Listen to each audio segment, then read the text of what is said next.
You have tuned into Breaking the Mask of Depression with your host, Diva with Depression.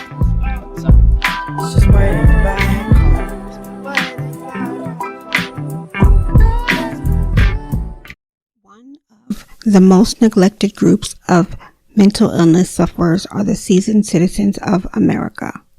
1 in 5 seasoned citizens live with a mental illness or another psychological disorder. Seasoned citizens 85 and over have the highest suicide rate, and 70 years old to 84 have the second highest suicide rate. 63% of our seasoned citizens do not receive the much needed psychological care that they deserve. To close out Mental Health Awareness Month, I'm rebroadcasting the episode Seasoned Citizens Get Depressed Too. Please listen and share. You may save a life. Hello everyone. Welcome back to Behind the Mask with Diva with Depression. We are in season 2. Yay! It's so good to be back chatting with you guys.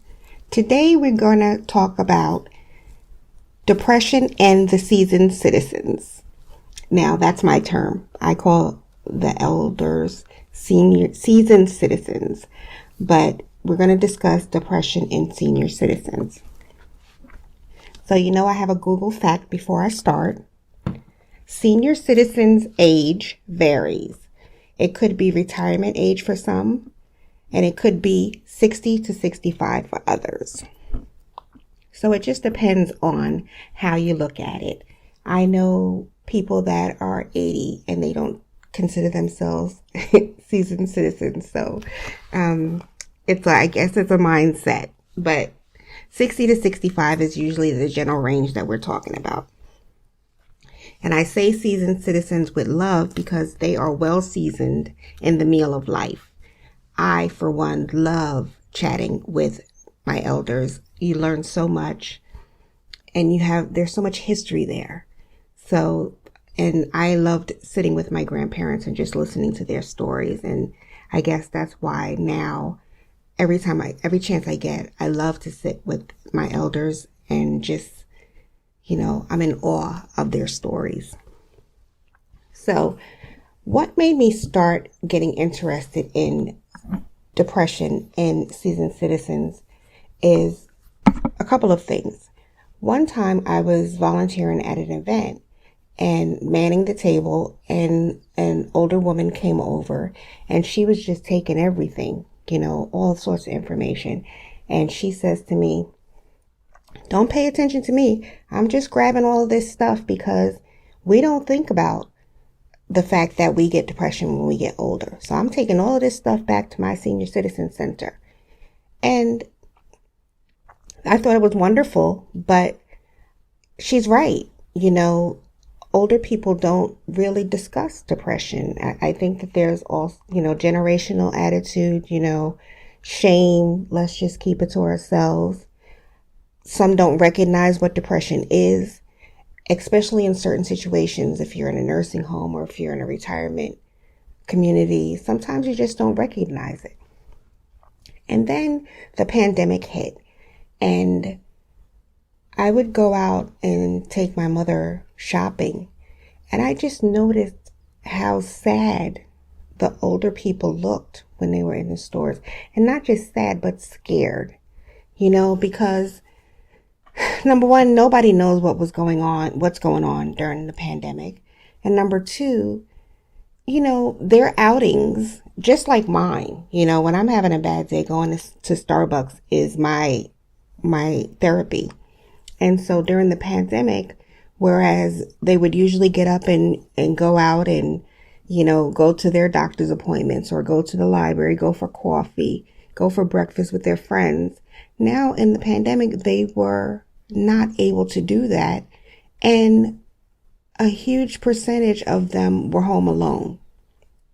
And so the number of older adults suffering with mental illness has, like the rest of the population, tripled. And it's heartbreaking. And so after one trip, my mother said, she suggested that I should do an episode on senior citizens and depression. And so here I am. So WebMD estimates that depression affects 6 million 65 and over people, and that only 10% of them seek treatment. And so think about that.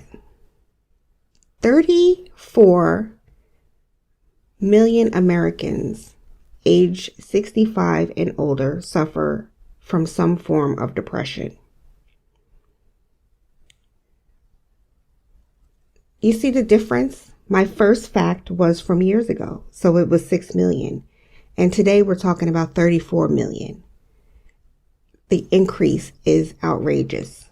And a lot of times when you go to organizations, when you go to therapy, they don't set aside time for senior citizens. They're neglected, because I think that we get confused with them maybe not having anything to do and them being depressed. So we have to be more aware of what's going on. And it's hard sometimes to diagnose. Like I said, it's hard to diagnose depression in older adults. Number one, like I said, because they don't discuss it. They don't share it. And, we always talk about the generational secrets. And these are the people that are holding the secrets, And so that would prevent them from sharing. They want to keep it to themselves. Other things that keep them from recognizing and keep others from recognizing that they have depression is because it mimics other illnesses like Alzheimer's disease, Parkinson's disease, heart disease, cancer, and arthritis. All of these illnesses can mimic and appear alongside depression. And so it's hard for, say, primary care physicians to really weed out whether someone is depressed or whether they are actually living with another illness. And I think that the screening should be changed. Just like if I walk into the doctor and they have 5 to 10 questions about my feelings, maybe the checklist should be different for older adults, and then take it from there, because they're definitely being neglected. The suicide rate in ages 80 to 84 is twice that of the general population. Can you believe that? When you think of suicide, you don't think about 80-year-olds participating in suicide. You just don't think that it happens. But it happens. And it says white males age 85 and older is 6 times the suicide rate of everyone in the U.S. This is something that is tragic, and it's cause for panic, because we're losing citizens. Just losing some citizens. We're losing our lifelines. We're losing our history. And I believe that anything that we can do to change that should be done, because we're looking at a crisis. Yesterday, I read that the mental illness rate among children has risen, and we're in a crisis. Well, the rate among senior citizens has risen, and that's a crisis also. So this is something that you should start looking around you. Look at your family members, look at your neighbors. and start talking to them. You know, sometimes we get a little frustrated, you know, talking to older people, and sometimes we don't want to be bothered, or, you know, we're caught up in our own world. But there are days that we should just take time and stop and listen to what they have to say, because you just never know what someone is going through. Primary care physicians, like I mentioned, need to pay closer attention. They only recognize it in half of their patients. So if you don't recognize the depression in an older person, you're going to have someone living with decreased function, and they're going to be in the hospital, and they're not going to get treated. And so, you know, I'm hoping that in the future, primary care physicians start paying closer attention, not just to their physical illness, but to their mental illness. You know, I always have a story, and when I was hospitalized in 2018, there was an older woman there with me, and I want to estimate that she was about 75 years old, and she wasn't verbal really, and she didn't have anybody, and you can tell because of the way her appearance and when she came in. And so, you know, some of us took the time to be very patient with her, help her with her meals, and talk to her and walk with her to groups, and just help her and talk to her and listen to her. And she was also from another country. So when she did start talking, she started sharing her history and sharing her family stories. And it was just amazing, you know, to see the change in her just by people listening to her, just by people acknowledging her, just by people seeing her for who she was, which she was greatness. You know, that's how we have to go back to thinking about our elders. We used to think like that at a time, that they were greatness, that they were kings and queens, and should be treated as such. And somewhere along the way, we've lost that. We don't treat them as precious jewels anymore. And it's just heartbreaking. So I wanted to look into, and me researching, I wanted to look into some of the triggers, because, you know, we all have different triggers. I can identify some of mine, but I don't think that when you get to a certain age and reading up and talking to people, senior citizens that are living with mental illness, they don't recognize their triggers.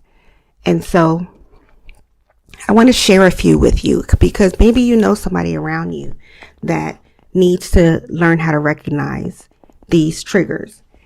Retirement, loss of income, loss of friends, loss of family, loss of spouses, loss of relocation. Relocation. Some people have to sell their homes because they can't maintain them anymore. Or sometimes they get sick and they have to move into an assisted living facility. Prescription costs, medical costs listen, I'm not even a seasoned citizen yet, and I can tell you that healthcare costs, they're just astronomical.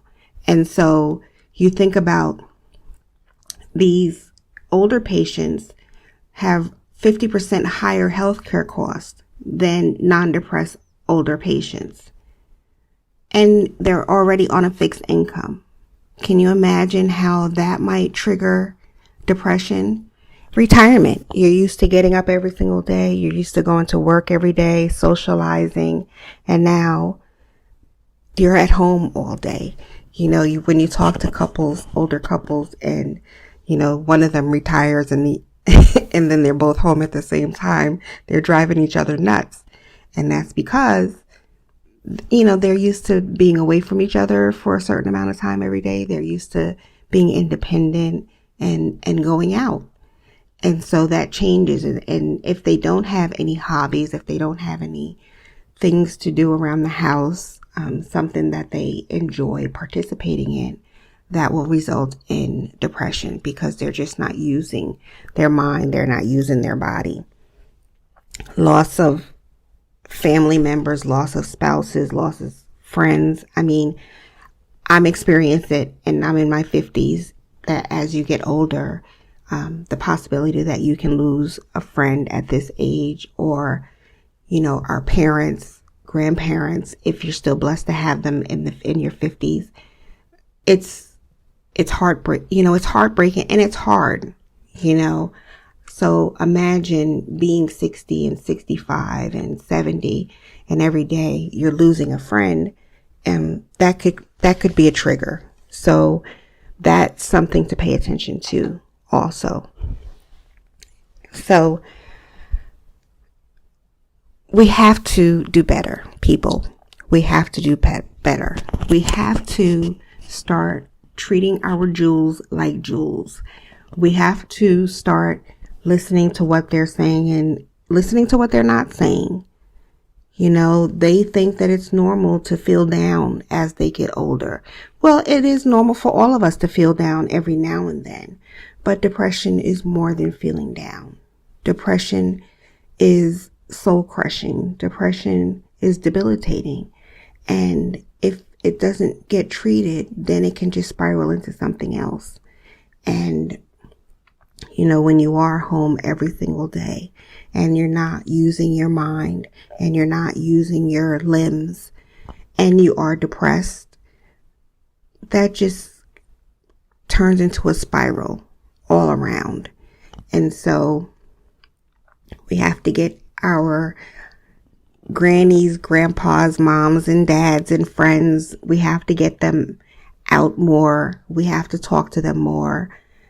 I talk about art therapy, coloring, painting, senior citizen communities, look into those things. Right by me, we have a senior citizen center, and they have yoga, and they have swimming and water aerobics. These are the things that we can help them find so they can live quality lives. I recently, when I started working with NAMI here in Charlotte, one of the volunteers was 90 years old. That's who trained me. She was 90, and, the first day that I went to her house for training, she had her china out, and, she ordered lunch for us, and I bought her some cake, and, it was just that. She was just so excited to have company. And I just was so excited to learn from her. And this is a small thing, So we need to do more of that. We need to start recognizing triggers in our family and friends. And we have to start getting them the information that they need. Because depression can lead to physical illness. Depression not only mimics dementia, but depression can contribute to dementia, because depression, I can tell you personally, causes major confusion.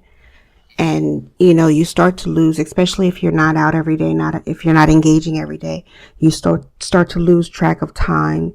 You start to lose track of your thinking skills, your motor skills. And so, although those are symptoms of depression, they're also symptoms of dementia. But if you're getting depressed first and you're not acknowledging your depression and you're not getting help and you're not finding therapy, then that depression can turn into dementia. And, we all know that dementia and Alzheimer's are, horrible ways to live for anyone, and when it comes to dementia and Alzheimer's, it could start at 50. and on. So that's why I think that it's so important for us to make sure that the people around us are getting care and getting treatment. There is a website called the American Association for Geriatric Psychiatry, an awesome resource for information on mental illness and the older adults. I would suggest that anyone go to that site and research or just read. It doesn't have to be anybody that you know. You could be going to the grocery store and you see someone struggling, or, you strike up a conversation in line at Target, and this is information that you have on hand. And you guys know that happens. You get online and you start talking to people, and these are things that you can share. And that helps, because if you share with one person, they're going to share with another person. And hopefully by the time we get done, we have a nation of healthy, healing people. Of course, NAMI is also a source. Mental Health America is a source. I give these resources for everyone with depression, but they also have separate resources for people that are older, that are living with mental illness. So we have to start sharing more. We have to start caring more. We have to start being kinder. I think that we've gotten to the point where our social skills are, rusty, and we have to get back into that. And also, even though these organizations I suggest for resources, but they're also great organizations to volunteer. And volunteer work is amazing for older adults. When you notice when you go to the polling stations during election time, and that's who volunteers at the polls, and when you go to the library and older people are volunteering. And listen, as quiet as it's kept, do you see the workforce lately when you go to Walmart or when you go to the supermarket and you go to fast food places? Who's taking care of you now? Older people.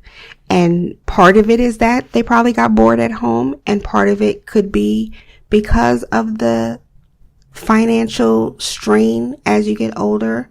But whatever the case is, they're out there in the workforce, and we have to continue to be respectful and continue to treat them better. So that's my rant on seasoned citizens. I want you to reach out to me if you need any more information. If you need help for an older friend or an older family, I would love to share the resources with you and share the sites that I go to get information for clients that I have. If you have a particular subject that you would want me to address, please reach out and let me know.